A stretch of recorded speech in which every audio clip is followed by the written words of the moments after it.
Last time on The Lands That Make Us. You all have arrived in Nutter's Rally proper. The Kingfishers will be operating here, anti-royalists. It has to be sabotage, okay? The channel was working perfectly.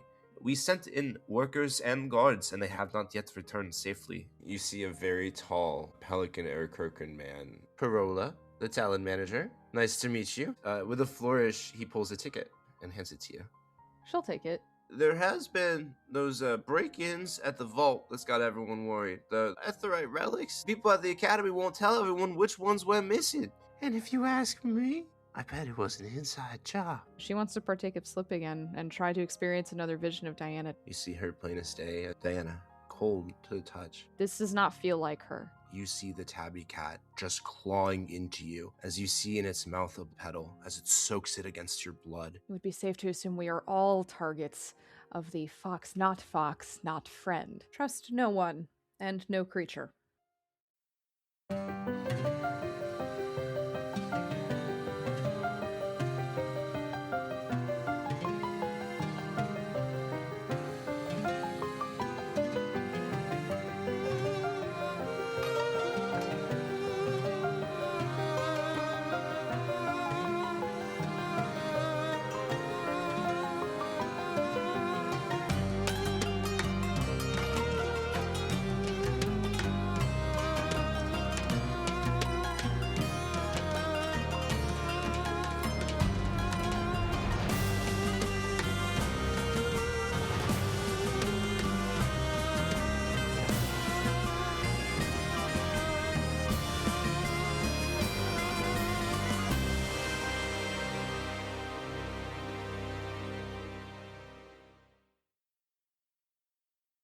How close is it to midnight if we were to try and catch this show? See if Sherrilyn can talk us into it.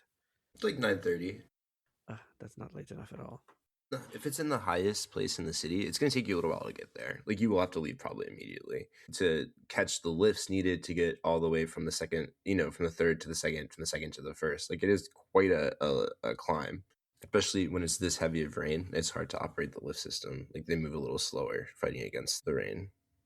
Is there any ways that we can find an umbrella stall? Yeah, definitely. I think they're pretty simple and cheap. Like just a copper or 2 copper a piece. And they're made from like natural elements. Probably just like oilskin or sealskin. Something that's a little more, Not the seals. Sorry, the seals. The evil seals. Does that help? They're racist. Zarince has a breed of evil seals. Hurry along, Plato. I think on the way out, I once again knock along the side of the cart and I say, we're going to a show, so that Lilani and Mikkel know that we're leaving. Yeah. What are you guys doing with Tantrum? Did he eat the fish? Yeah, I did attempt to feed him. Whether or not he enjoyed it, I have yet to check. Well, Inara did go check on him after waking. Would he have settled down after getting the fish, or was he still agitated? Practically, how was the fish given to him? So, unfortunately, because of the commotion that was happening next door, Francis kind of dropped the whole fish in and ran to go help Sherrilyn. But he opened it, threw the fish in, and just typed it up again. Okay, yeah. So he's gonna try and attack you and get out when you do that. It's gonna be a dexterity check. That's a dirty 20. But yeah, he doesn't even get the opportunity. You're quick as hell here. You're both because there's a lot going on and because you're just I just need to get this done. You just very quickly do it, and you see him he does a very dramatic reaction, he's making a big show of that he's in here all covered up while everyone else is doing things. He's he's doing 3 deep inhales to do a big exhale of fire to try and burn you, and by the time he's done and the fire begins, the fish is already in the cage, it's closed, and the tarp is already back over it. Quiet child. You hear the sounds of devouring and some pleasure moaning noises coming from him when he chomps down on the bones of the fish. He seems to really like how many bones there are within the fish. He loves bones. So I'm guessing by the time Inara goes to check on him, he's calmed down a little bit because he enjoyed the fish? Yeah, as you pull the tarp up, he seems to have collected a small pile of bones that he's laying on top of. He's taken all the bones out of the fish, he didn't eat them, and he's gathered them all beneath himself, and he's laying on them. And he seems a little protective of the bones. We're making his own lair. It's his first hoard. She thinks it's super cute that he's like hoarding the bones. And so she'll smile at him and go, "We'll be back in a few hours, okay? You need to behave. Maybe take a nap." And slowly lowers the tarp again, makes sure her dress is looking okay, because she did say that she had like a front row ticket, so she's assuming we're going to meet other higher occurring members in society, and heads back to the group. You think you hear as you leave, sleep, coming from the cage. Does she hear that? Yeah. I guess that stops her in her tracks, and she whips her head around and looks towards the cage, trying to like listen attentively. But if she doesn't hear him say it again, she's gonna assume that it was like a figment of her imagination, and because there's no way. You listen for like 30 seconds or so, and you begin to hear heavy ass snoring. Yeah. You don't hear any other speech or anything like that. Yeah, so she'll close the door quietly so as not to wake him up and leave. Shut the door gently behind you. I suppose then we try to make our way through this rainy city. Yeah, you all navigate the waterways of the city, the walkways as well. There's both of them here. As you move throughout the nets, finding your way to the grand lifts, the smaller ones that take the people up and down the different living spaces here. There's a small nominal fee to utilize them. It's really just public tax. You can buy a pass, or if you're a citizen here, you do get to ride them for free with like an identification, specifically a token. If you just sneak on. I mean, people definitely do that too, especially kids, for fun, and try and sneak on, jump on, different things like that while it's in motion from one of the smaller cliff ledges. People do that. You could totally do that, but it's a few copper for you all to ride them. One of the walkways, if you guys are kind of in the middle of the nets right now. If you could swing by Rourke's cool spot. I'm reading from the map right now. It's labeled Rourke's cool spot.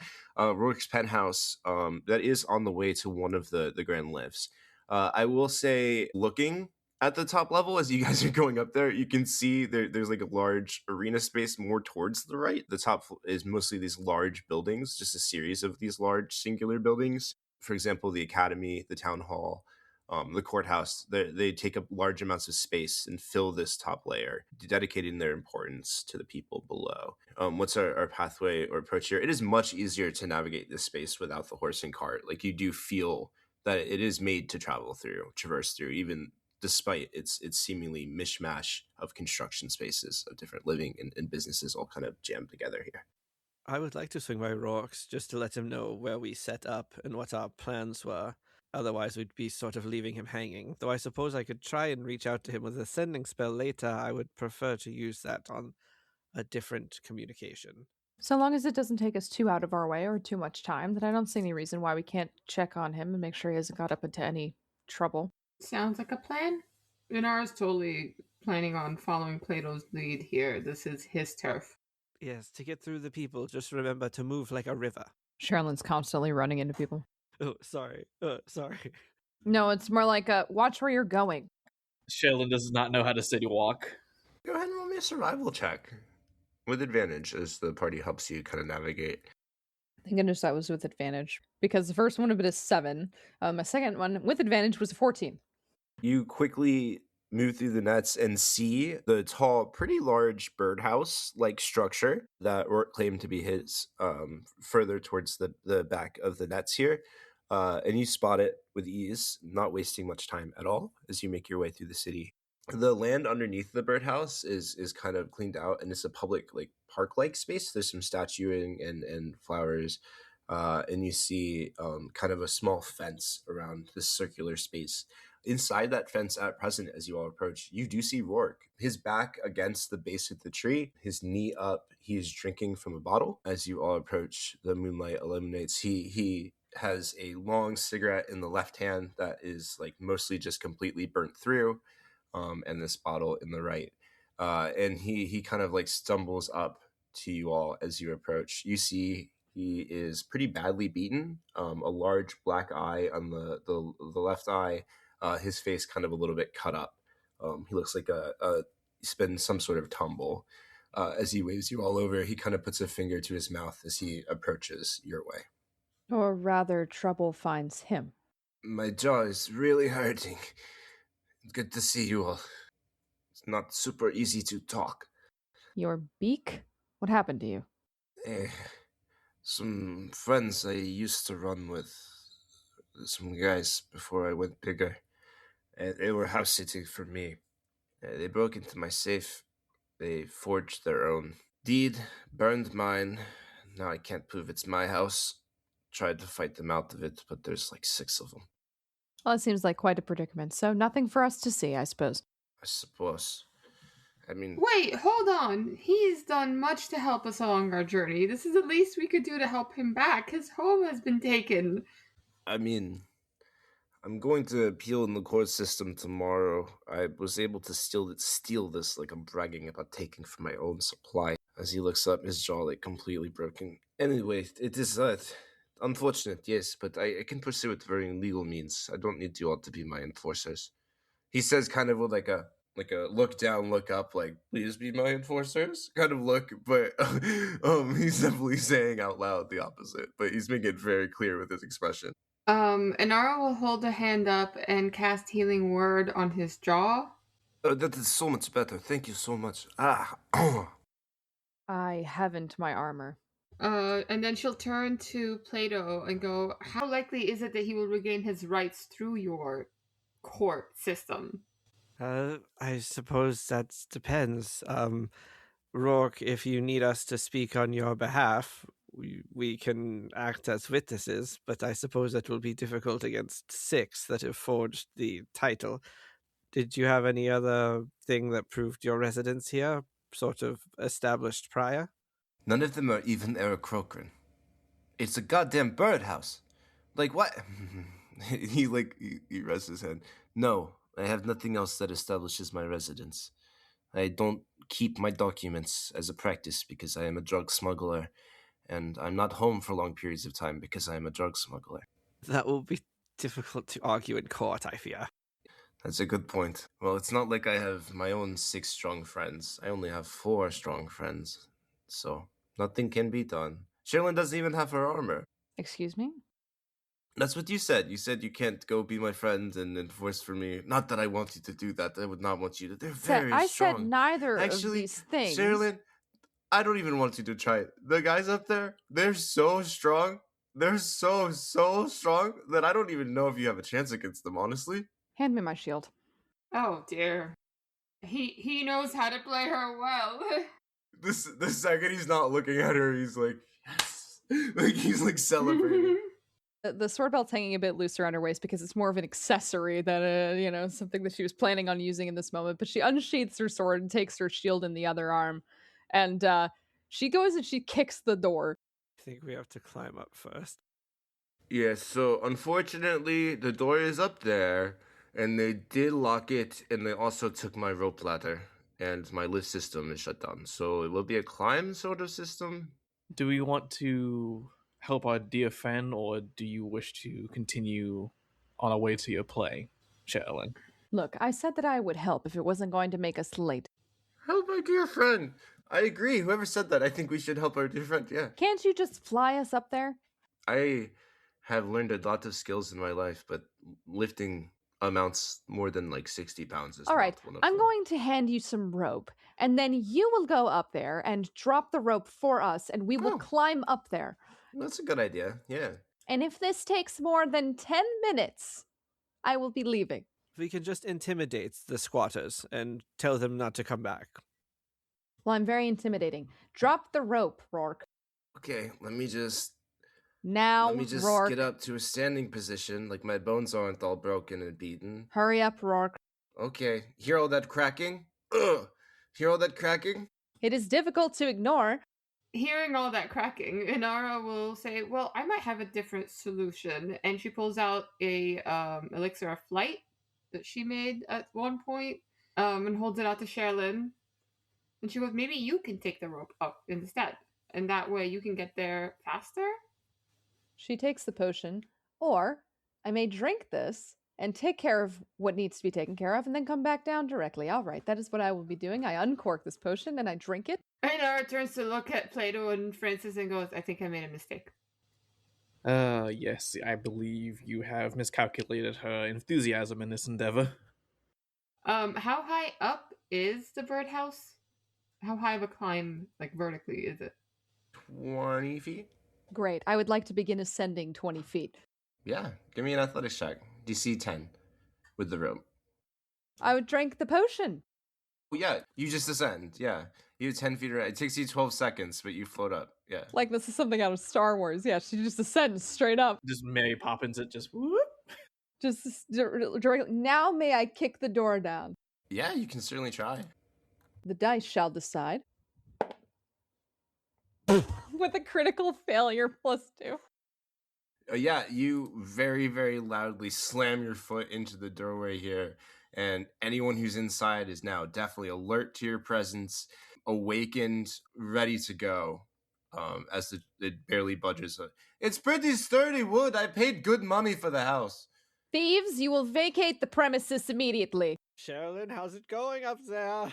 I will tell you in a moment. She yells back down. Perhaps I should try to climb. I'm about to say, like, is the rope ready to be climbed on? Oh, I hadn't dropped a rope. Oh, Lord. No response comes. Yeah, seeing her fail at busting the door down, because it's only 20 feet up, so we can still see what's happening.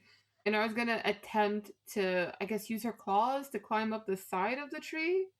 Trivial. Yeah. You'd see some windows on the sides of the treehouse. There's also the entryway, which, as mentioned, is locked. Wait, the treehouse isn't just Rourke's, right? Like different levels, there's different. It's just Rourke's. It's just a penthouse. It's one floor. There's multiple rooms, but it is just like a literal birdhouse in a tree. I'd like to change my grip on my shield and use it as a battering ram and try and slam the door down. Hell yeah, give me another strength check with advantage. Meanwhile, Francis and Plato just like at the base of this tree looking up like, I'm getting weird flashbacks.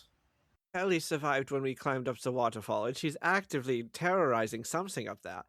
Inara does take the rope up with her so that she could let it down for the gentleman. 14? Unfortunately, isn't high enough. As you slam your shield into the wall, it dents the wood at the front of it, but definitely alerts everybody again. They're probably in defensive positions by now, as you just crack the wood at the front of his house. Okay, you know what? Maybe don't destroy my door. Try a different thing. Can any of you pick locks? He yells up. I'm trying to get there. You haven't the authority to live in this residence. You will vacate immediately. Hey, you can't prove that. What if he's lying to you? You hear it yelled out the door. You know, Plato, I do remember very distinctly coming into the city being like, we should have a low profile, don't you?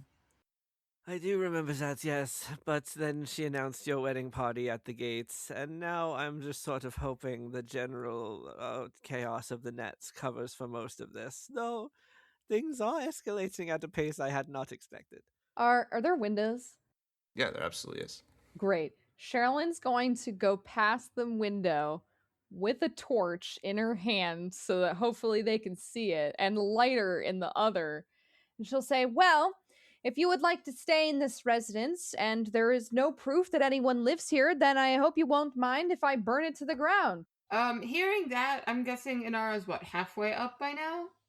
Yeah, it takes you, you're climbing, no, it takes you like 5 seconds to climb 20 feet. Yeah, so she climbs up the side of the ledge just as Sherrilyn makes a statement, and she goes, just a quick reminder, we are trying to return this home to our friend and not destroy it completely. It's a farce, my lady. I am trying to scare them out of the residence. Well, that is some growth on your part, she says as she anchors the rope to something and tosses it down the side of the ledge for Plato and Francis to follow. And then she'll take out her thieves' tools. What do you mean, some growth on my... And start attempting to pick at the lock. Anyway, the torch is alight now, and she's dangling it near the window. Hopefully that distracts them from what Inara's doing.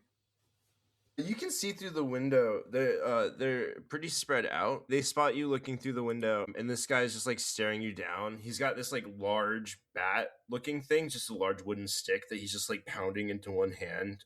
He's like a bugbear, like a larger bugbear. As he makes eye contact with you, he yells, "We've got the deed that shows that we own it." Bring it to the window so I might see it. You see, he like looks. He goes behind him and he starts walking, and then another guy, a human man, grabs him by the shoulder, and like says something to him that you can't hear, and then he turns back to the window. We ain't stupid. Are you sure about that? Leave us alone. We bought this place legally. He tricked us. Well, What? What? They're lying. What do you want me to say? I told you what happened. I'm not. All right. Sherrilyn, he says that they're lying. Oh, Francis, do you want to climb up first or should I?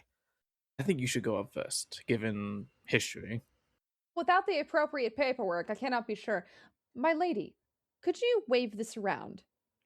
She hands you the wand of conducting, Inara. Well, I mean, Oh, no, are you picking a lock right now? yes, yeah. Let's roll for that real quick. Give me a sleight of hand check plus proficiency. Natural 20. Okay, yeah. So you expertly just kind of slide it in and just immediately unlock it without like them noticing it's unlocked at all. As it locks back in, it just takes you like 2 seconds. So you just go drop it back into your hand and then can easily take the wand of conducting. So yeah, she'll take it from Sherrilyn, and be like, yeah, sure, why not? And starts waving it. She's never been a conductor, so she's like over exaggerating her movements. Great. Sherrilyn's going to use her shield to break the window. Wait, I opened the door, and before she could finish it, the window has shattered, and she's like, well, that was pointless. I mean, Plato's trying to climb up as I guess he hears the crash. Yeah, let's definitely enter initiative. Man, we found the combat. As you move to retake Rourke's penthouse from these squatters. This is not how I imagined our first activity in Netta's Valley to be. Really? Because I saw this coming. They are lawbreakers. We'll make this quick. They are lawbreakers. That's definitely true. That's going to be a 10 for the centaur. I'm sorry, did you just say centaur? There's a centaur in here. I knew it. There's an abomination. Oh, good. Sherrilyn can vent out her frustration now. Mm-hmm. Oh, right, the lifts are broken. I was like, how did it get up here? This is our first fight at level 5. Cool. I think so. Get your spells ready.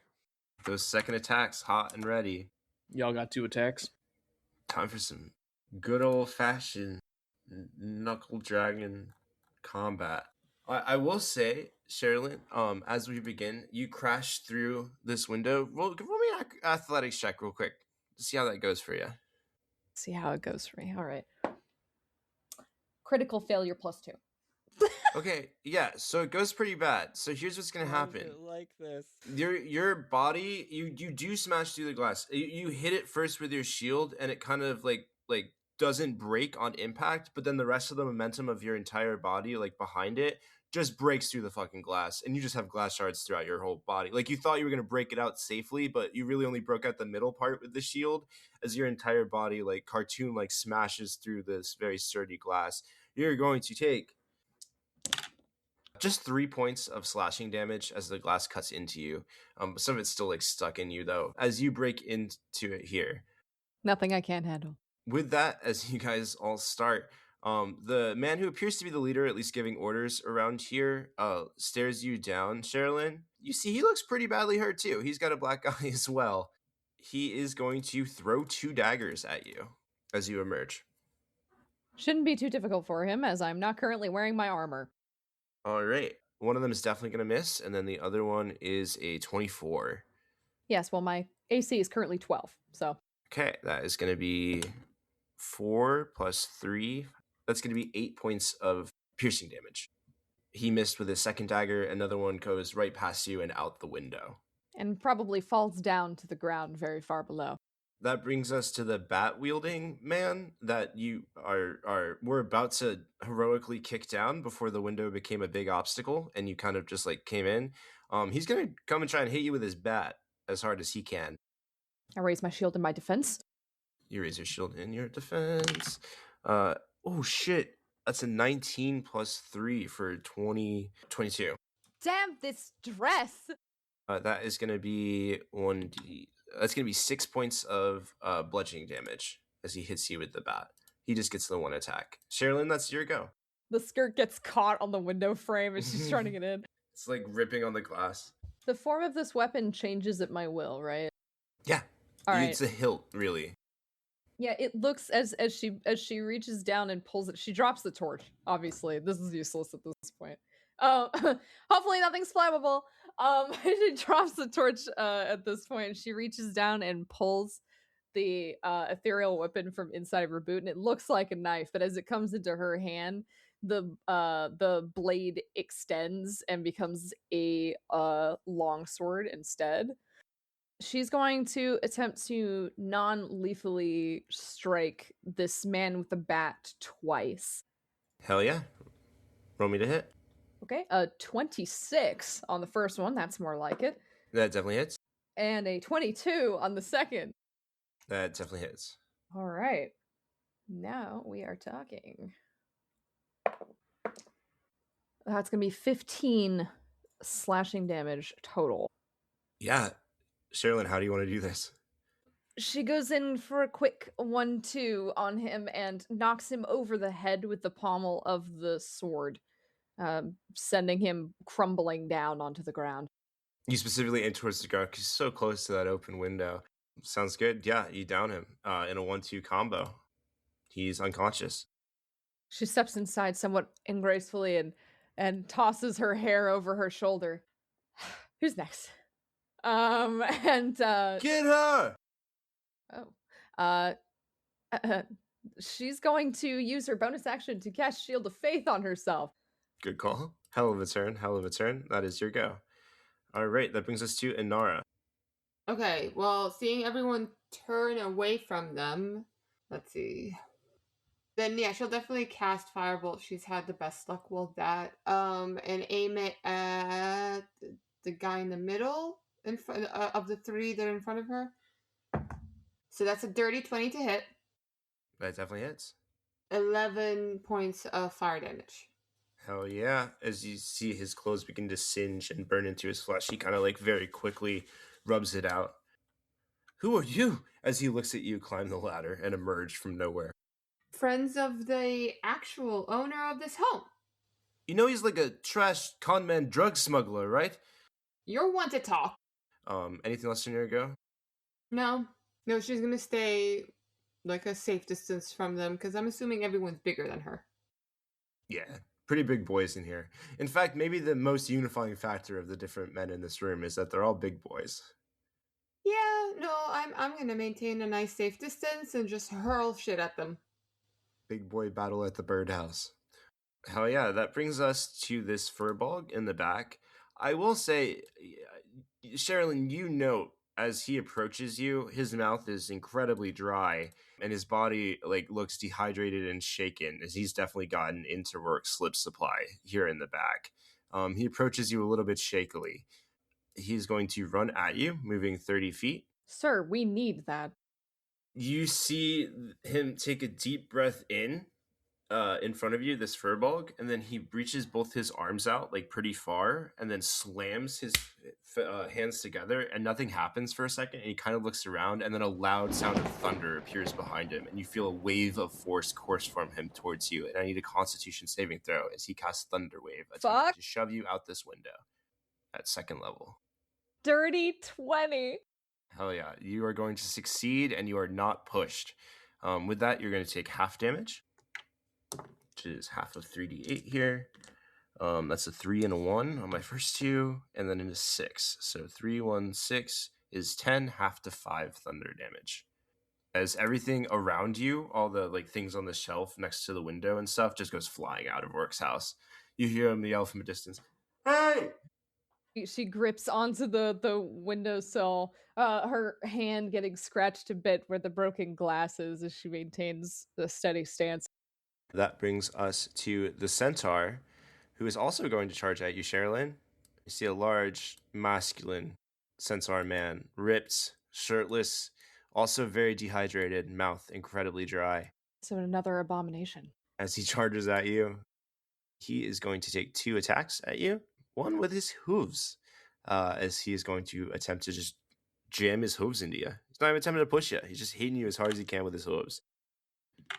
I did roll a natural 20. Oh, that's not great. She's inside. I can't see her. I'm on the rope outside. There's no way I can silvery barbs. I get it. I get my natural 20 for once. If I get knocked unconscious by a centaur, I am never living this down. No, you are not. It's 2d6. Okay, so I roll it's a 10. It's gonna be 26 points of bludgeoning damage total from the hoof attack as he runs into you just full speed, slamming you against the wall here, missing the window with full force. Oh dear. Sherrilyn slumps against the wall, unconscious. Oh, Unconscious? God. Shit. The centaur is going to take his second attack at advantage against the down Sherrilyn. I can't maintain concentration either, so my AC drops back down to 12.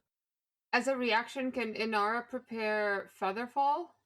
I mean, you can cast Featherfall as a reaction because it's a reaction spell, but I don't think it'll do much good here. I am not kidding at all. I just rolled a 5 and a 3, so he doesn't beat a 12. Yes, Oh. so he downs Sherrilyn with his hooves, and he's like expecting her to get back up and defend with a shield, and he just puts his hoof directly through the wall as Sherrilyn slumps over unconscious beneath him. I imagine that he's got his front half on the outside of the window and his back half on the inside of the window, and he feels kind of stuck right now. We were fucking overdue for Sherrilyn going down, I guess. This is. Warden. Oh Every single combat. Francis, that's your go. boy, this changes everything. Does it? Doesn't change much for me. I'm unconscious. I'll shut up now. Yeah, Francis will run in to the penthouse after Inara and just see Sherrilyn get slammed into the wall by the centaur. And first, in kind of a like natural reflex, he is going to use a bonus action to cast Healing Word at Sherrilyn. Most helpful. You get 8 hit points back. As she shakes off getting kicked by a centaur. Oh, she looks up and she just sees the underside of the centaur looming over her. Oh dear. Sherrilyn, I don't think now is the perfect time to rest, especially there. There are better views. Hell yeah, that's your bonus action? That was Healing Word, right? Yeah, and for his action, he is then going to look at the centaur, and he is going to use a cantrip, Sacred Flame, on it. Is that a dex save? Yeah, dex save. Okay, that is a 10 on the die plus 2 for 12 total. That will not save. Hell yeah. As the light of the lost begins to glow around him, burning him for... That'll be 7 of radiant damage. Hell yeah. And as he enters and calls down this holy light on the centaur, he is going to move and side shuffle kind of to get closer to Sherrilyn. It's a party by the window and everyone's invited. And that will be his turn. Next up is the bruiser who was next to the captain. Seeing Francis run in and heal, he's going to run over to Francis and attempt to bash him with his wooden stick. Wooden Flare. Hell yeah. He will make this attack at disadvantage. I got an 8 on the first roll and an 8 on the second roll. So that is going to be an 11 total. That will miss. All right, that's his go as he tries to hit you with this long stick. Not particularly thick, definitely doesn't look as bat-like as the others. He does miss as you're able to nimbly dodge out of his way. Plato, that brings us to you. If I can make my way into the birdhouse, I see the situations that is taking place. And I think I can get everyone in it if I position it correctly. Let's see. Ooh. Yes, I will go ahead and try and cast slow on them as I come up into the thing.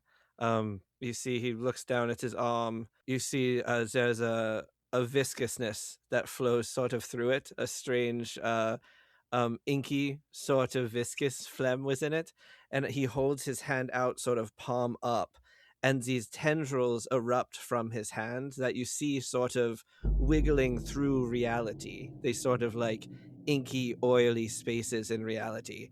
And they sort of go within, hitting the chest of all 6 of them, making a loop between those 6. If they could try and make me wisdom saving throws. Save is 14. Their leader, the captain, is going to get a 7. The enforcer next to him is going to get a 18. The centaur is going to get a 21. The Furball Druid is going to get a 11. And The enforcer on the other side here is going to get a 15. Damn. So just the leader and the Fearbolg will be slowed. So they have a -2 to their AC. They can only do an action, bonus actions. They get no reaction. I will say those are definitely the two highest priority targets. So it's crazy that I worked on just those two. Anything else in your go? Yes, then I will sort of use the rest of my movement to scuttle along the back wall here, putting some distance between me and the people that I just cursed or just attempted to attack. I'll go ahead and quicken an Eldritch Blast. Sounds good. Interesting. I think I'm too far away right now. It's because I moved already. Good point. Yeah, go ahead and roll to hit. Now that you're level 5, you do get 2 Eldritch Blasts. The first one is 21. That definitely hits. Roll me that second one to hit too. The second one is only an 11. And I think I say, as I try to slow those guys, we will be looking out for the real owner of this house. He is our drug-stealing con man. An 11 does hit. Is there any way I could have split that between the two enforcers? Or should I have called that beforehand? You definitely, yeah, I should have called it. Sorry. Okay, cool. So I'll just hit the closer one. So that's 2d10. So that's 6 for the first bolt. Oh, and a full 10 for the second. So Plato, as you arrive here, you cast this kind of miasma among the two strongest leaders here, and then you quicken an Eldritch Blast with your bonus action, and it's ranged. It can't be done non-lethally. You kill this man.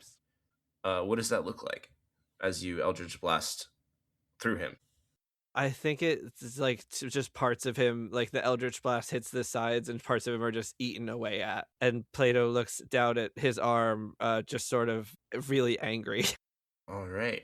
Which brings us to the captain, the leader here, who is going to yell out, "Henry, no!"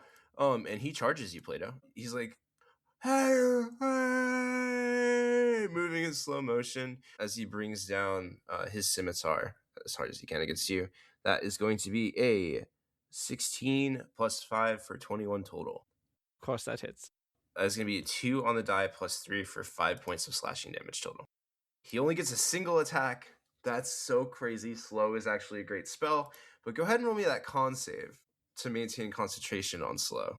I think also as he takes the damage, he's looking very shocked. And he looks at him and he says, "I didn't know it would be 2. 14 plus 4, 18. Yeah, it definitely saves. That brings us to he is unconscious. So Sherrilyn, that is your go. You're surrounded by a slow druid right now who's like winding up another spell cast very slowly, and the centaur who's like shocked you're standing back up. Yes, I am using half my movement to stand up from prone. I already smashed you. Somebody's dead now, so I don't think trying to get them to tell us the truth is really going to be very helpful here, is it? So I think the more immediate issue is the centaur here. So, can I use the other part of my movement to try and mount the centaur? Yeah. Okay, I'm going to try to do that so that I can do 2 non-lethal melee attacks into his back, his humanoid back. Yeah, roll me a DC 12 athletics check to move, to be able to maneuver and get on this back with the rest of your 15 feet of movement. All right, sure. Oh, no problem. 19. I'm very adept at mounting horses and horse-like creatures. You expertly mount, and then you go to make your 2 attacks? Yes, I'm going to bash the hilt of my sword twice into the back of his head. Oh, yeah. Roll the first one with advantage, as he's completely taken by surprise here. Sure. All right. Jesus, I rolled 2 twice, plus 7, which is only a 9 on that first attack, which I'm assuming is not going to land. Yeah, unfortunately, you hit right in the harness there. Yeah. Yeah, he's twisting back and forth, and I'm unable to hit where I want to hit him. It's still single digits, but 8 plus 7, which is what? It's 15? That definitely hits. 15 hits. Excellent. All right, so non-lethal hit here for 7 damage. There's just now a horse in this fight bucking like a crazy animal trying to get Sherrilyn off, as it's just like destroying these bookshelves and vases and artifacts, as echoing beneath as Rourke hears his stuff getting destroyed. I'm casting Shield of Faith on myself again, as well as Sherrilyn feels very naked without her armor. All right, Inara, that's your go. It's a tie. Do I need to help with the centaur or help with the slowed leader? Plato's like just barely getting out of the way of his very slow strikes. Ugh. Yeah, I would imagine she looks from one to the other, feeling like she's like stuck in the middle. She's not sure who she should help. But what with Sherrilyn being on the centaur, anything she does there might end up hurting Sherrilyn. So she instead tries to help Plato and will cast another firebolt at the same target. Wait, so killing him. Are we not killing this time? No, we are not killing. We are apprehending criminals. Mine was an accident. Apparently, Plato's was an accident. We'll have to talk about this later. Never shot two before. I'm not strong enough to detain anyone. It's kill or do nothing on my end. Yeah, she's gonna look a little conflicted, but she does not want to risk losing any of her friends right now, especially not Plato when we're need him so badly in the area we're in. So she's gonna go ahead and attack him anyway. But she will flinch a little bit, like be like, please don't die, please don't die, please don't die. Okay, so that is a 22 to hit. Definitely hits. He's -2 to his AC anyway, but yeah, that definitely hits. 6, 6, 3, so 15 points of fire damage. Absolutely, as it burns through his coat. It looks like he's seen quite a few battles, but that does definitely hurt as it like just burns through. You see his ripped and scarred chest beneath. Well, you're hardy. You see recent claw wounds that are definitely from Rourke. I'm looking at my bonus attacks. Sherrilyn and Plato, are either of you like really hurt? Mortally wounded, yes. Loath as I am to say. Sherrilyn only has 8 health left. Yeah, she will cast Healing Word with her bonus action at Sherrilyn. This is potentially the most embarrassed I've ever been in my entire life. I'm sorry about the dress. I'm sorry. And I am riding a man horse. Is nobody going to make comment on this? Later. No. Okay, so she'll use a second level spell slot and try to heal Sherrilyn for 9 hit points. Yep. Thank you. I am almost halfly renewed. This dress, however, cannot say the same. Well, I think we've given up on the dress, yes. Let's just make it through this and we'll get you something sturdier, I promise. Like armor, she says, trying to wrestle the centaur. I give up. Sure, yes, you could wear whatever you want. Thank you. Might we have this conversation after we are done? All right, that brings us to the druid's turn, who is going to slowly pick up a vase and throw it to the other side of the room as he casts a spell. So here's the fun part. He's going to be casting a spell that requires a somatic component, and with slow, there's a 25% chance that the spell fails because he doesn't do the somatic parts fast enough. So we're going to roll D100. 1 through 25 means that he does not get the spell off. Okay, I rolled a 97, so he is going to get the spell off here. He casts Entangle on the back part of the room. Francis, Inara, and Plato, could you all please roll me a strength saving throw? 11. You find yourself entangled as the plants wrap around your legs, Inara, and hold you into place. That's a 13 for Francis. That will pass. 13 will pass. You save. As it is difficult terrain now, but you do stay above it as it doesn't entangle you. As growing out of the potted plant he threw across is this mess of vines and branches. A 6 for Plato. Plato is held, as is the captain that Plato is facing off against at present. He is also locked into place by this entangle. And the guy in front of Francis. The guy in front of Francis did manage to save, but the captain did not. All right, that's his turn, because he can only do one thing. That brings us to the centaur. The centaur is going to fucking swing at Sherrilyn as hard as he can. I actually think what he's going to attempt to do is grapple Sherrilyn. He's going to start by trying to grapple Sherrilyn. So this is going to be a contested athletics roll. The centaur got a 16 plus 4 for a dirty 20. He does so successfully as I roll a 9 total. Hell yeah. I don't think he gets advantage from holding you restrained.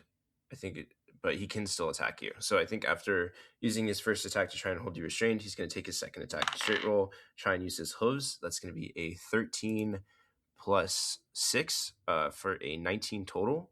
That'll hit the unarmored Sherrilyn. That is going to be 5 plus 4, 9 points of bludgeoning damage. Back down to 8 hit points, and I'm going to roll concentration on Shield of Faith. He's going to also use his movement and start bringing you towards the upper part of only being able to move 20 with you riding him. He's going to start bringing you towards the top here. Do maintain concentration on Shield of Faith, but only barely. Nice. All right, Francis, that's your go. Francis sees Sherrilyn riding off on a centaur, and he's going to shout out, Sherrilyn, I do not believe that is Harkin. He has hold of me! As he yells out at Sherrilyn, he's going to take out the sensor, and he's not going to activate it just yet, but he is going to kind of like swing it around and like try to smack the person in front of him upside the head with a non-lethal attack. And that is a nat 20. Hell yeah. I think kind of no matter what, he's already been hit by a firebolt. So I mean, the minimum damage is going to be 8+. Yep, so he's definitely going down to this attack. Non-lethally, Francis, as you specified. What does this look like? Literally, it's like the vines are now growing around him, trying to tangle them both up. They're both like dancing around it to avoid being restrained. And as like the guy is looking down, Francis is swinging it and just like in like an uppercut fashion, just swings it up and hits him straight under the chin. As you send him snoozing, prone on the ground. Anything else in your go? I'm in difficult terrain, right? How far does it extend out to? Yeah, you're right at the edge of it. So just take 10 feet of movement to get out.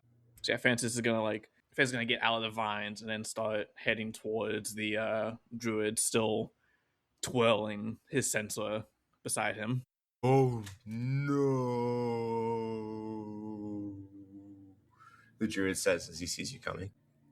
All right, Plato, that's your go. You have the leader in front of you, still slowed but angry, coming at you with a scimitar. Inara to your left. Awful. I don't know what to do. I also can't really attack people without hurting them badly. Use your hands. My unarmed strikes do next to nothing. I have no strength score. I will point out that the one gentleman went down with only 15 damage, so... That's what I'm saying. This is a mighty heftier gentleman. Yeah, I think he's too freaked out by what has happened to the fact that he killed a guy sort of thoughtlessly. He knows all of his spells are too lethal, except for the one. I sort of shamefully look at Inara, and then because I'm going to abandon her here, I say, "Come on, let's just get away from him. We can't attack." And then I misty step towards Francis. Out of the entanglement. Yep, that makes sense. Blink and he's gone. You misty step away. Yeah, I misty step away because I don't want to take any sort of lethal action. Can I take the dodge action? Yeah, definitely. You can impose disadvantage on any attacks coming at you as you teleport directly behind Francis. Yeah, I teleport directly behind Francis and take the dodge action. And I say to Inara, let's maybe leave it to the marshal people and try and help Sherrilyn. Although I suppose in fiction, Francis would be the one taking the disadvantage. I mean, you can kill them. That's a decision you guys are making. I mean, yeah, but we know there's an active court system, so we're going to maybe try and not kill them. We already have one body. We don't want another. Yeah, what if he's lying? We've picked a side. This is our drug dealer. Yeah, but you guys don't trust him because we've known him longer, but you've known him as a crook. But whereas for Inara, he's perfectly trustworthy. Like, she doesn't see any issue with his methods and whatnot so far. So if any of you have doubts, Inara doesn't share them. With that, we are going to be returning to the big boy brawl at the Birdhouse. How are we all looking? Francis is fine. Sherrilyn's gotten beaten up thoroughly, as is tradition. She's about a quarter of health. Yeah, Inara's good. She's just restrained. Right at the entrance, too. She barely took a step in. Why do you ask, Mr. DM? Back at it, we start at the top of the initiative with the pretty badly beaten large human man that seems to be in charge here, who himself is caught in this entangle. He's also still slowed, unfortunately for him. So he's going to have to spend his one action that he can do this turn to try and break the entangle, which will be a 17 plus 4 for 21, which will easily break the entangle. But his movement is halved as he steps out here. He's then going to run up, and then he's going to start heading towards Plato. That's his full turn, though, which brings us to Sherrilyn. You are abroad a centaur who seems to be very purposefully riding you towards the back of this floor at present, which kind of looks like a kitchen, maybe an alchemy set. There's a series of large vases and jugs and flowers, and it definitely looks like plates filled with food and casks filled with ale. And he seems very intentionally dragging you towards that side of the room at present as you are astride him. What do you do? And she doesn't want to kill this person, even though they are an abomination in her eyes. And they did try to step on her / throw her through a window and down a tree. So I think what she's going to do is she's going to reach her arms around his front, like around his neck, and she's going to try and choke him out with her arm. I think this will count as an unarmed weapon attack. Are you proficient in unarmed strikes or unarmed? No? Yeah, so it's just going to be a d20 plus your strength modifier as you bring your bare arm across his neck. Okay, that's a 19 plus 2 for a 21. Hell yeah, that's definitely going to hit, and that does 1 plus your strength modifier. So three non-lethal damage. She hooks her elbow around the front of his neck and pulls as hard as possible. Fuck yeah. I'll even say you half his movement here as you're on top of him and kind of using as much force as you can to drag him back by the neck. Inara, that's your go. Okay, well, since the one nearest to her took off, there's nothing she can really do in her immediate area. Plus, she's still restrained, so she's going to use her action to try to get out of the entangle. Hell yeah, go ahead and give me a strength check. Does it have to be strength? She's a cat. Can it be dexterity? It does unfortunately have to be strength for this one. Okay, that says 6 on the dice. She is not strong. Okay, yep. So unfortunately, enough to break out of the vines, holding you by your feet in your position. Which is crazy because I specifically remember you using an ASI to add to your strength so that it wasn't negative. It's not negative, now it's just 0. It's not negative. We've broken even. So she's finally just able to handle herself, but anything like this is beyond her, unfortunately. How far are you, Sherrilyn, from her now after you've ridden off on one of the bad guys? I think he's taking me for a ride. Yes, and I'm pretty used to seeing you on a horseback anyway, so she's not that surprised that that's a situation you ended up in. Yes, but have you ever wrestled a centaur before? No, I have not. I don't wrestle much, which is how she looks down at her feet and looks back up. I ended up in this predicament, but she will go ahead and cast Healing Word on you again, trying to aid you in some way. 7 healing points. So at least she accomplished something. That is much appreciated, as she is blinking the blood out of her eyes. Yeah, stuck to her spot, unable to like move. All she could do is she'll punch one arm into the air, get him, and that is it for her turn. All right, that brings us to the druid.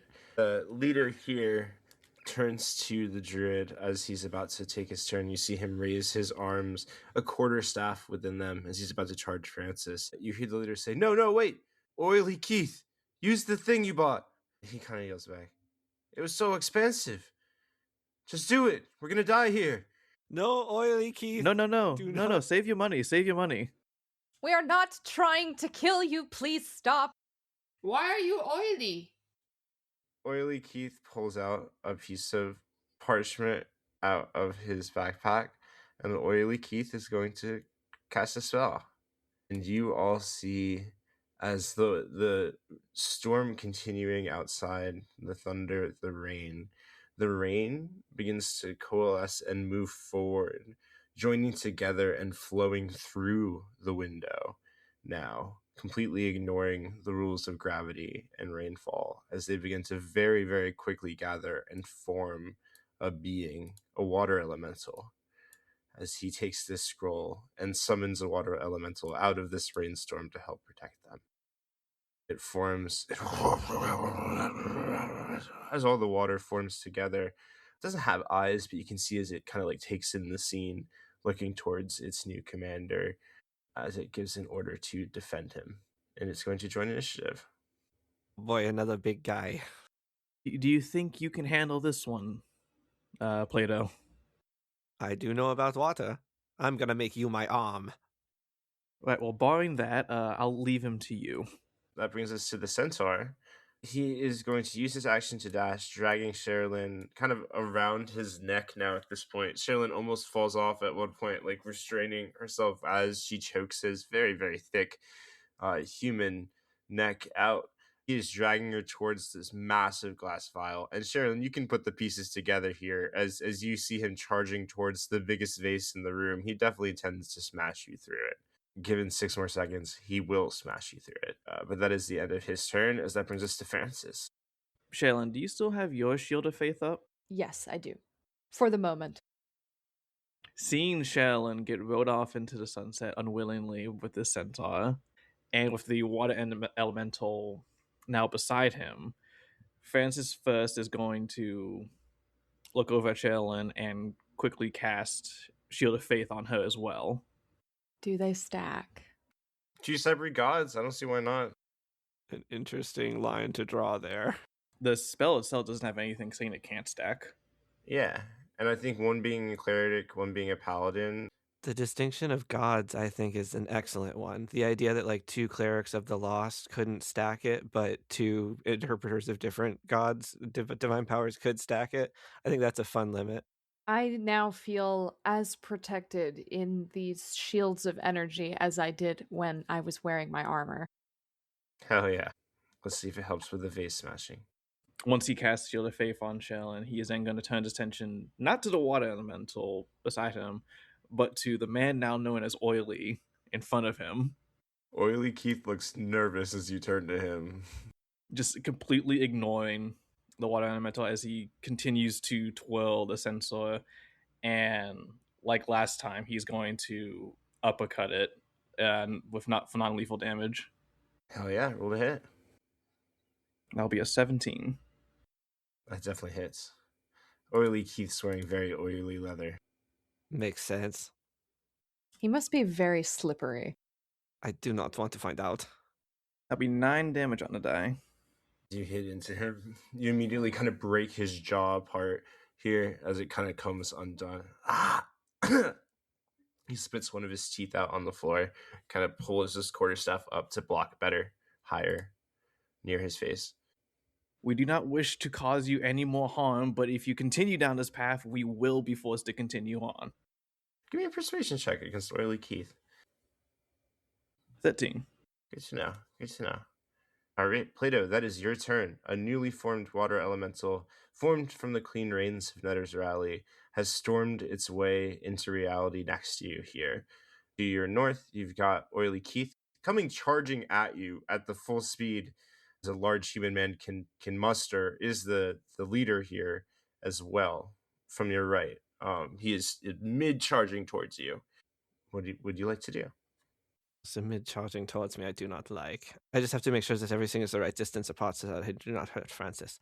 I am going to step to the left here so that I'm still within its range, but I am a little bit further from Francis. I appreciate your consideration. Yep, well, I'm going to try a thing, so be careful. I will quicken a casting of Shocking Grasp, and in doing so, use my water crystal's ability to try and push it back 10 feet with a tidal wave. I'm going to go amp for amp with the water elemental. Hell yeah. So it's a 17, 11 plus 6 on the die. That definitely hits. What does this look like as you fill this water elemental with electricity? So you see there's a spark sort of towards Plato's shoulder, where the Lichtenberg figure, the little electric symbols are, and then where it hits the crystal, it sparks into life there and like gathers speed and rushes down to his fingertips. And then you see it sort of zap in through the water elemental on the other side. And at the same time, at his feet, there's just a sudden swell of water pushing outward and exploding the elemental back, hopefully, or at least slamming into him. Fuck yeah. How much lightning damage is he taking? 11, 6 plus 5. Fuck yeah. Then is it a strength saving throw against the tidal wave that comes off you? I believe so.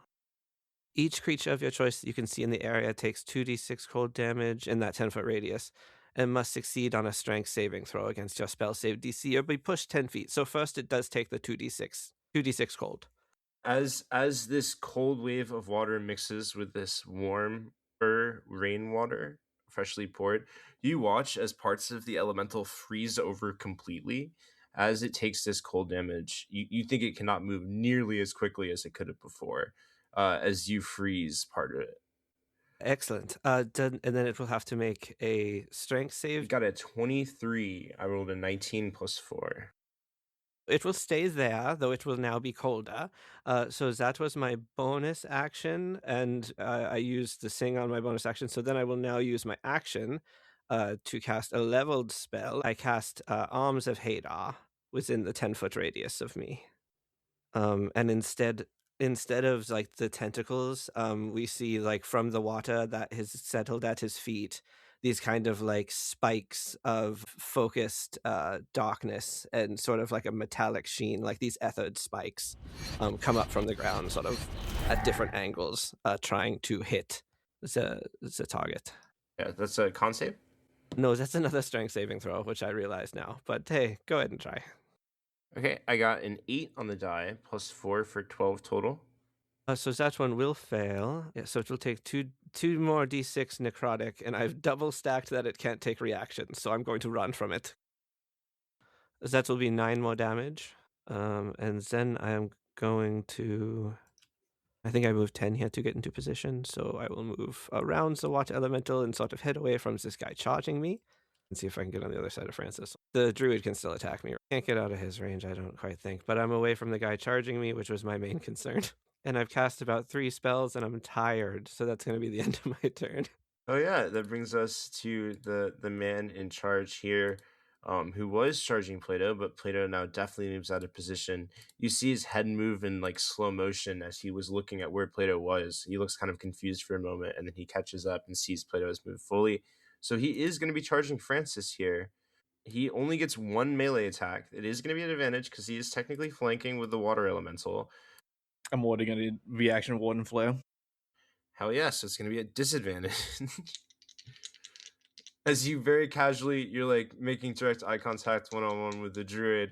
You just casually hold up your right hand with the sensor real quick as a big burst of light. Oh! Well, that's the noise he makes when he loses a nat 20. It's the second time. This is the second time in a row that's lost me a nat 20. I rolled a 20 and an 8. He has a plus 5 to hit. Does a 13 hit? 13 does not hit. Well, that's his full attack because of slow. I knew he could take it. I appreciate your confidence. That's going to be his turn. Sherrilyn, you are centaur back towards the back of this area now, kind of separated from your friends. What would you like to do? Yes, as the centaur is bounding across this estate and up the short stairs at the back of this house here towards this giant glass vial, what do I see inside of it? Ooh, it's thick and oily. Keith? And black in color? It's hard to tell through the vase. The vase itself is colored, but it's probably clear, opalescent. Right. Well, I'm assuming the fact that he is charging it directly cannot be a positive outcome for neither him nor I. So I will now attempt to redeem myself. And although I am not wearing my armor, I did bring the rest of my equipment, including the javelins, which I have saved this entire time. I will now attempt to throw maybe 2, we'll see, javelins at this glass vial to break it before we would impact it. Yeah, that'll work. Go ahead and roll me your ranged attack. All right, Sherrilyn, I believe in you. Your left arm still kind of locked around the centaur trying to choke him out. All right, here goes. Okay, that is a 14 plus 4 for an 18. Yeah, you don't even have to roll me damage. It is a very ornate and beautiful vase that shatters apart at the impact of your javelin. As you all watch what you immediately recognize to be the substance slip very slowly, kind of like congeal together and then like drip apart. Like it doesn't move in any known substance's way when it's exposed to open air like this. Like it's like some of it's falling, some of it's like stacking on top of the other part of it, kind of in a vase-like shape, and most of it is like slowly, very slowly falling like a waterfall on the side as this glass vase covers the side of the room in shards. I need a dexterity saving throw, super low DC from you and the centaur as the glass goes everywhere. All right. Centaur rolled super low. It's gonna be a 6. Sherrilyn rolled a 10, 10 is the DC, so you're fine. but I am on the back of the centaur that presumably failed the check, so. Yeah, he does fail the check, so he's gonna take 5 points of piercing damage. Could I try and protect him from getting hit by this? I am carrying my shield is hooked on my arm. I know that sounds odd because it's hooked around his front, so it's a very awkward kind of sideways lean. It's his bottom part. I think you do innately. I rolled really low in the damage. I think you do innately protect his top half here with the shield, but I think his bottom part, the horse part, his legs are just torn up by the glass shards that come springing forth. Well, I tried. He still looks pretty good. He would have faced a worse outcome had he run straight into it. Absolutely. Yes, and because I'm not really sure if he's actually going to full stop yet, I guess I will continue trying to choke this gentleman with my second attack action. Yeah, sounds good. Please cease your charging. 10. Unfortunately that will not hit, as he seems to be kind of like writhing and moving his torso around in response to the pain, and you're unable to get that grip around his neck that you once had here. Everything would be much easier for both of us if you ceased. The water elemental joined initiative and did not act yet, so he's going to go real quick, and then it's going to be Inara's turn. He has a real simple turn here. He is going to move on top of Francis and on top of the boss here. Going to try and scoop them all up. As he moves in their space, he tries to slam both of them into each other like wrecking balls inside of his form. Sorry, Francis. So what I need here is a strength saving throw from both the captain and Francis as the water elemental attempts to fully envelop both of you and then swirl you around. That is a 19 plus 2 for 21. Okay, he is not able to at all as you definitely retain your space as it kind of like it's still around you, but you don't get lifted by the elemental at all. So you're still sharing the same space as the elemental. You feel drenched as you hear the blurble gurgles of the leader here, who is getting washing machined around behind you, and that is going to be nothing right now, but you will take damage in the future. This to share Inara rather. Sorry. Okay. So she's already very frustrated because you guys keep telling her that we can't kill them. So you're vastly limiting what she can and cannot do. But also she has lost faith in her own strength. She knows she's not going to be able to break out of this easily. She looks up, seeing Sherrilyn struggle against a centaur and the whole vase slip, broken glass situation. She holds a hand out and casts grease under the centaur, trying to aid Sherrilyn's attempt to get him to stop charging. Also realizing that there are many other vases in that room and other possible targets. I love it. It's 10 foot square, but she'd like to give Sherrilyn to keep them towards the edge of it so that if it works, that Cher can get out of the grease. Like, she doesn't want it to be centered around them. And I'm going to need a dexterity saving throw from the centaur, please. The centaur has rolled it, and he got a 2 plus 2 for 4 total. And that fails, unfortunately. So he is going to fall prone in the glass shards and slip, which is a pretty bad combination to get slip in your wounds. Just in case anyone was wondering, it's a pretty direct line to the bloodstream there. I mean, we've had that experience before. We remember Batty No Shoes. We gotta stop doing it like this. It's gotta stop being like this. He's the one who ran towards it. There's no way any of the blame can fall on us this time. How do you create this grease? Are you like throwing a vial across the room? What does this look like as he is going to slip in it and drag his cut up legs and knees further through the glass? Yeah, I imagine her throw it, like, as she holds her arm out, she's actually tossing a small vial of something that looks remarkably like that mud coffee, where it's this dark, murky substance that seems to almost be moving opposite to the forces of gravity and, the velocity of the throw. But as it hits the floor and crashes, splitting open, the substance quickly spreads into this like square-like shape. Hell yeah. And he tumbles like no horseman has ever tumbled. Sherrilyn, in this moment, you have to make a choice. Are you holding onto his back or are you leaping off? As he's going to eat shit hard into the floor here on the other side. It's kind of hard for you to not get hurt if a horse falls on you. So what's the strat? I've heard that old idiom. Oh my god. Okay. Normally, I would protect him even though he did try to intoxicate / kill both of us. But I don't see a realistic way where I can hold on to this horse unless he, instead of tumbling, would slide across the ground and then I would ride him like a skateboard. But I don't think that that's happening. He is sliding, but then he tries to recover and his entire top half slips on the ground too. And he just doesn't stop sliding, right? Like he's trying to recover like a turtle, like trying to turn himself back over the entire slide. So because he's also part human. So at first you do ride him for a little bit on the slide and then he's trying to right himself completely. And this is the moment you have to jump free or you're going to be taking some slip to the face here. Well, incidentally, is he sliding towards where the vial broke or away?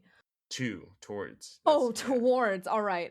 No, I would like to let go. And as I spring off of this horse, I would like to maneuver my shield beneath me so that I might slide on the grease instead of the glass and the slip away. Absolutely. I'll let you do this for 12 athletics or higher on the die. All right, here we go. Sherrilyn surfing. 2 + 2 for a 4. Yeah, so you gracefully, you figure out the position, get your shield into position, jump off of the very quick moving slipping horse using your reaction here to do this athletics check, and you like lose your footing just a bit as you move the shield beneath it and your elbow slams up and you just undercut yourself with the top of your own shield. And you're going to be taking just 2 points of bludgeoning damage as you land. As you land on the grease without the shield beneath you, I need you to make a dexterity saving throw to see if you stay upright.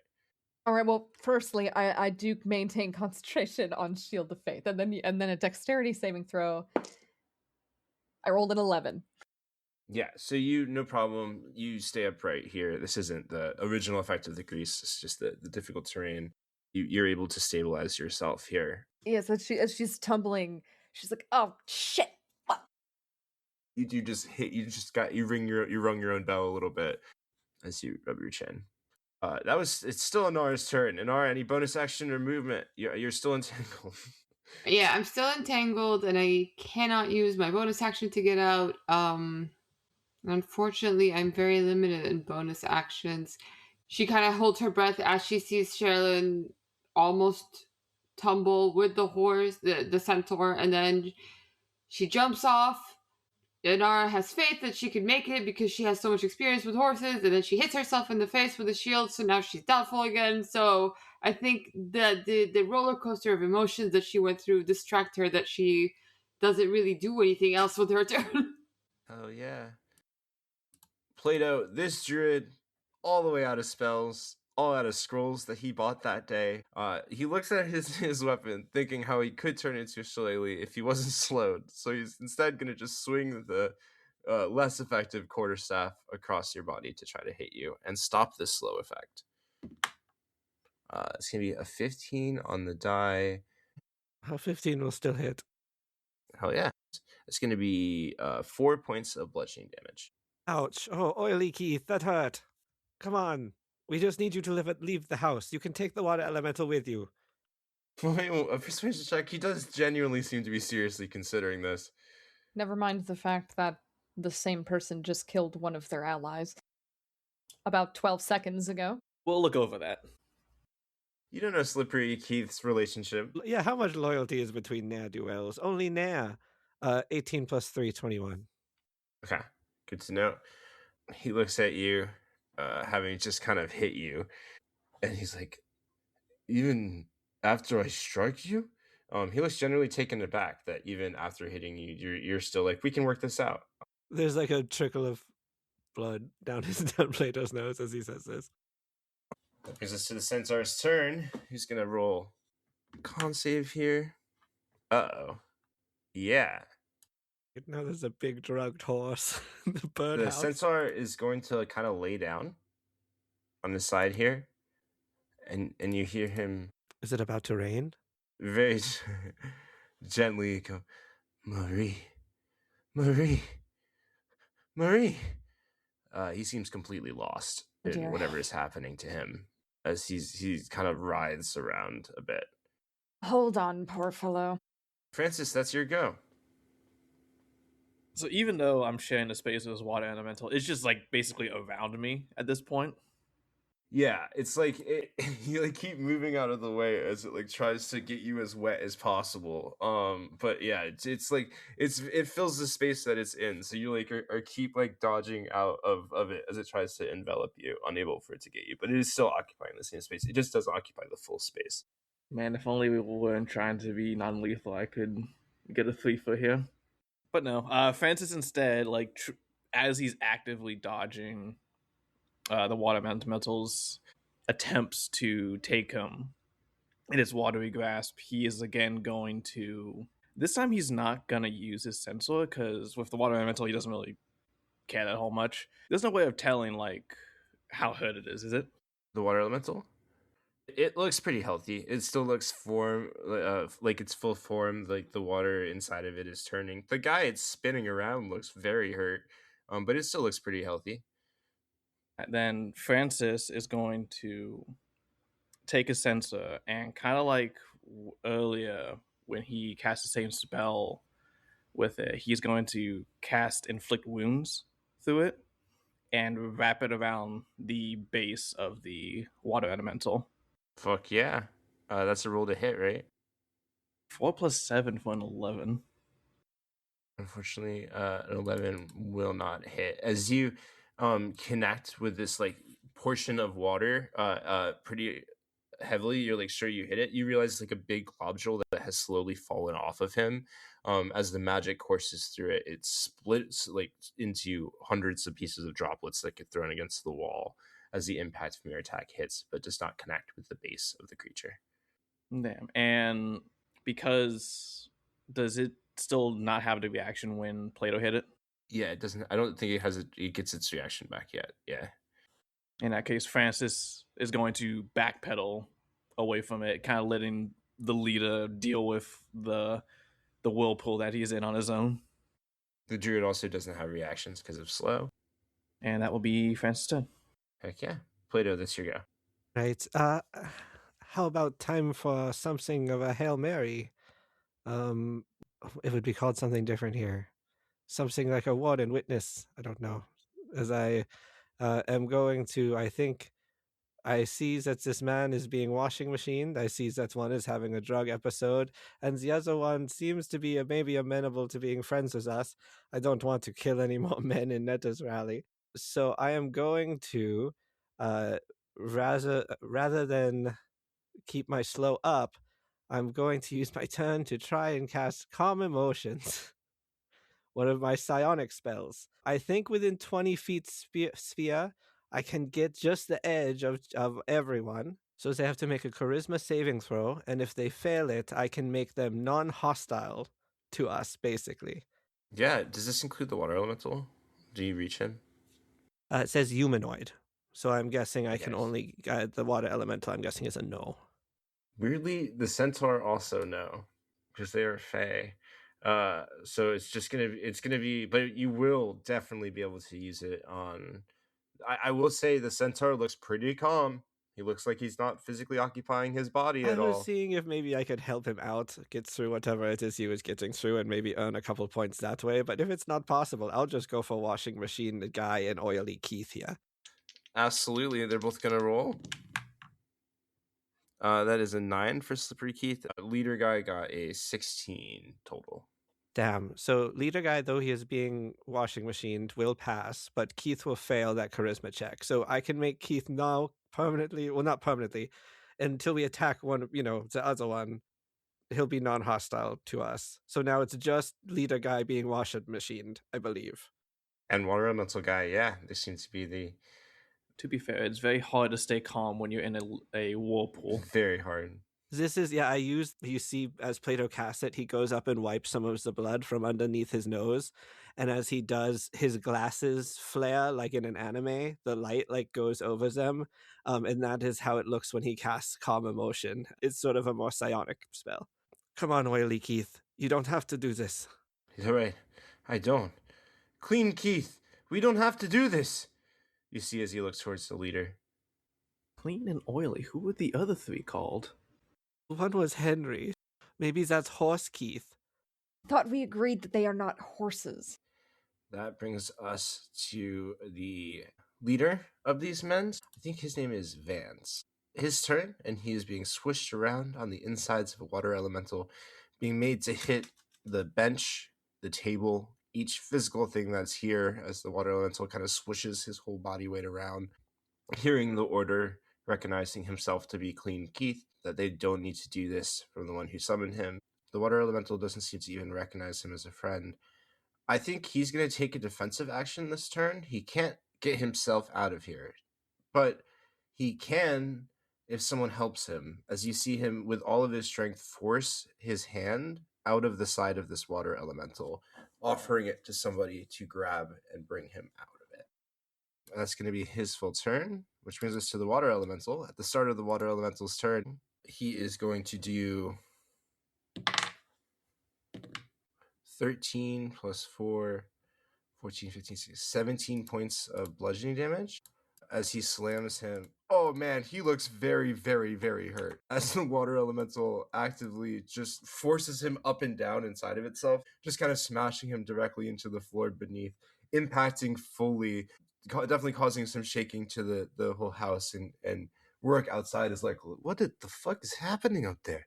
From the base of the tree as this water elemental smashes him into the ground for quite a bit of damage. That's just a passive effect. The water elemental is then going to slam. It hasn't been Keith's turn to actually give an order yet, but the second he can, you hear him being like crossing his hands like, no, don't to the water elemental, but the water elemental is just too focused in and is going to move forward a beat here into Francis's range as it kind of extends its arms forward at you into two punching waves that come at you. It is going to use its slam attack twice.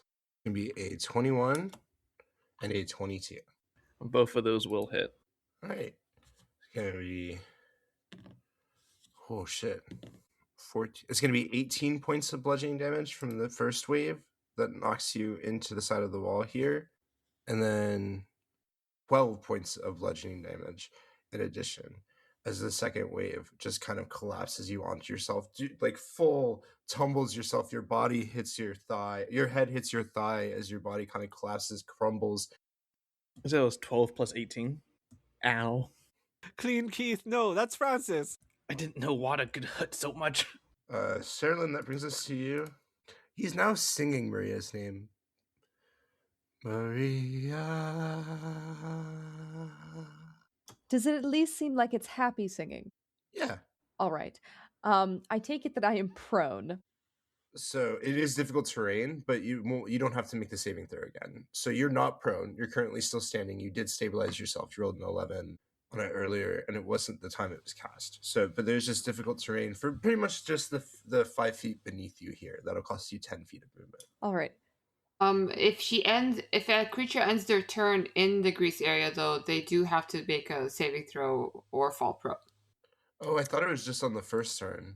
I didn't know that. It was also on the end of the spell. At the end of anyone's turn if they're in there. But I didn't mention it when it was a centaur's turn because he's already prone and he's not trying to get up.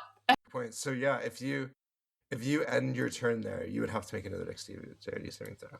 Laying on the ground beside the centaur, she feels pity for him. Sees a bit of herself in him in this moment, though they are very different.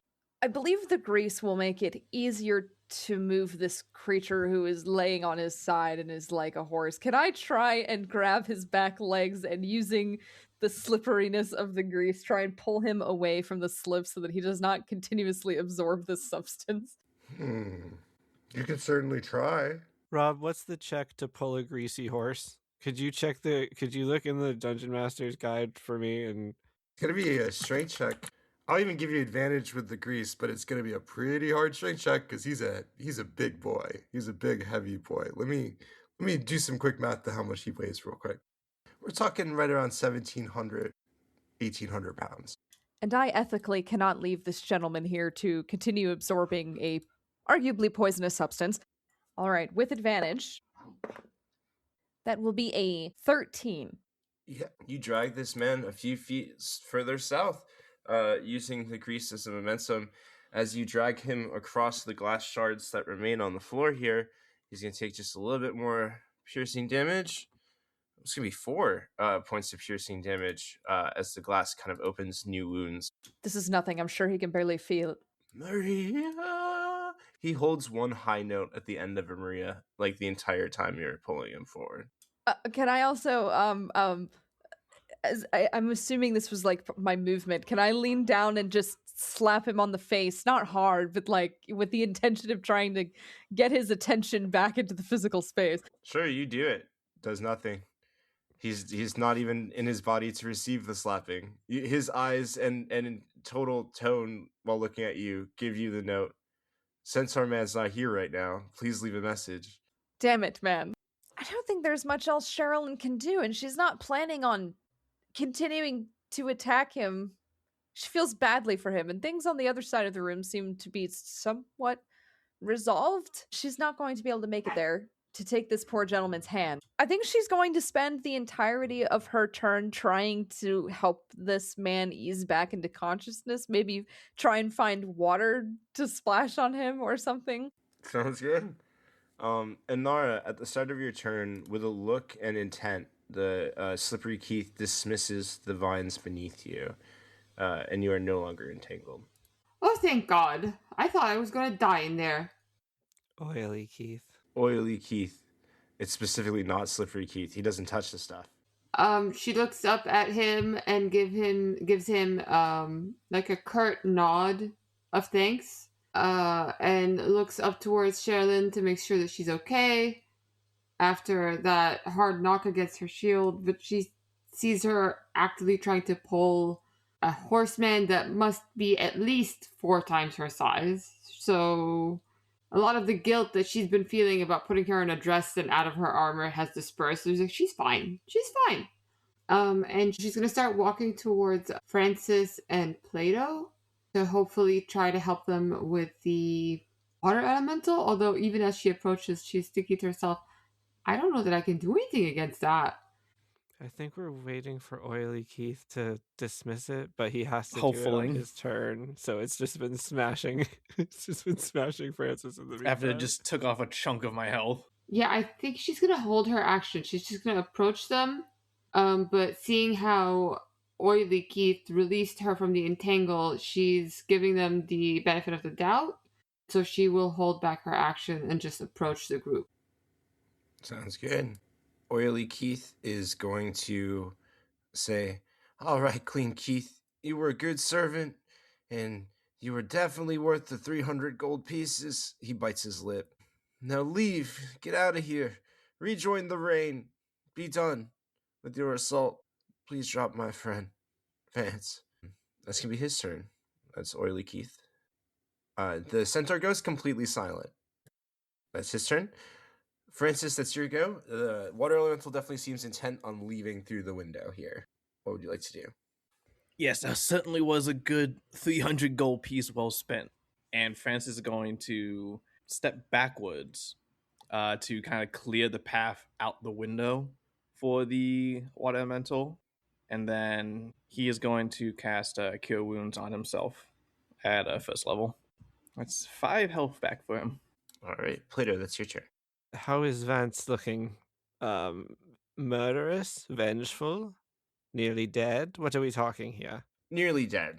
He's very hurt. He's still inside the water elemental. His hand outreached kind of towards the top here. He looks very, very close to dead. Still hopeful that someone will pull him out. All right, I reach my hand out for him. Yeah, it is a strength check. Son of a bitch. All right, well, let's be hopeful. I reach out with the water arm. I try to, I'm going to try and use whatever extra strength I have in it. I'll let you know right now, it's DC 14 to pull him out. I'll even say he's prepared the help action, so he'll have an advantage here as he specifically used this action to poke his hand back out. Nothing here for my strength. I still have a -1. I never took an increase on that. Let me see. But I got a 9 and then a natural 20. Oh, fuck yeah. It's still -1, so it's a 19. Yeah, 19 still definitely higher than 14 as your water arm reaches in, kind of freezes its way through as the water resonates for a second, and there's kind of like a pulse coming from it as you freeze a tunnel around your arm, reach in and pull him out. Come on. He kind of falls to the ground. He's gonna... Anything else in your go? Get your ass to the bottom of the tree. I do want to shout out, Rourke, get up here. He's going to use his action to get up from prone and move as far away from the elemental as he can as he spits up a ton of water. And he walks almost straight past you. Pardon. As the water elemental makes itself into rain, as it rejoins, seemingly with great delight on its face, this massive storm happening outside, as one column of rainfall just falls very heavily out of the sky, being dismissed. You can hear the sounds of Rourke climbing the staircase to the south here. Vance, the man who seems to be in charge, and Oily Keith both gather themselves at the base of the large tree in the center of the den here, both in seated positions, pacified. One of the other lackeys unconscious nearby, one lying dead.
Thank you all for listening. Please join us next week as we continue our adventure in Netter's Rally. This episode was edited by me, Mickey Sheridan, with additional editing by our DM, Rob Sheridan. Thank you to Dustin Goddard for our theme music and Julia Folkart for our cover art. You can find more of her art in the show notes. Thanks again, love you all, and see you soon.